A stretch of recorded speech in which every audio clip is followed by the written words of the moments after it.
Developments in the case of the basketball coach accused of secretly videotaping athletes in the Jackson High School locker room. Police say they are reviewing tapes and identifying more potential victims.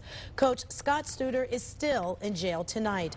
News Channel 5's Bob Jones is at Jackson High School. He joins us live with the latest on the investigation.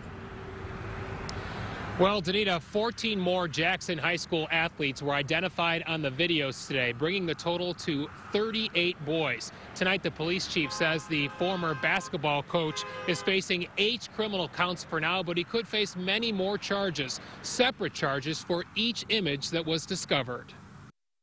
The number of Jackson High School boys secretly videotaped, allegedly by Scott Studer, grows by the day, from 24 on Thursday to 38 today. Right now, there's no telling how many more victims there will be. We anticipate more. Okay.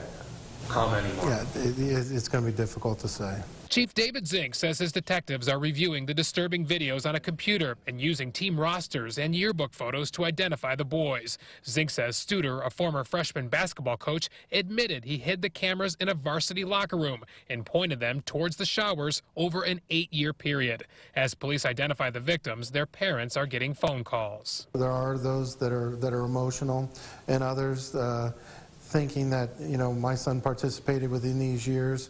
There was a likelihood that his image could have been captured. In addition to basketball players, police now believe baseball athletes were also videotaped, since the two sports share locker space. It's devastating, but what can you do? Nothing. As Studer sits in jail on a $2 million bond, students at Jackson High are still trying to come to grips with the shock of the investigation.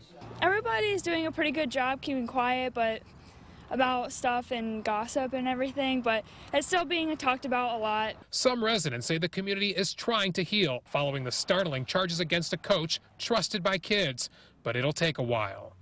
People aren't going to forget this. It's going to be it's a real black mark against, such a fine school district. It's almost hard to comprehend that, you think of it happening everywhere else, but you never think of it happening in Jackson Township. And Scott Studer is due in Massillon Municipal Court again next Wednesday. After that, the case will likely be moved to the Stark County Courthouse and a grand jury. On your side in Jackson Township tonight, Bob Jones, News Channel 5.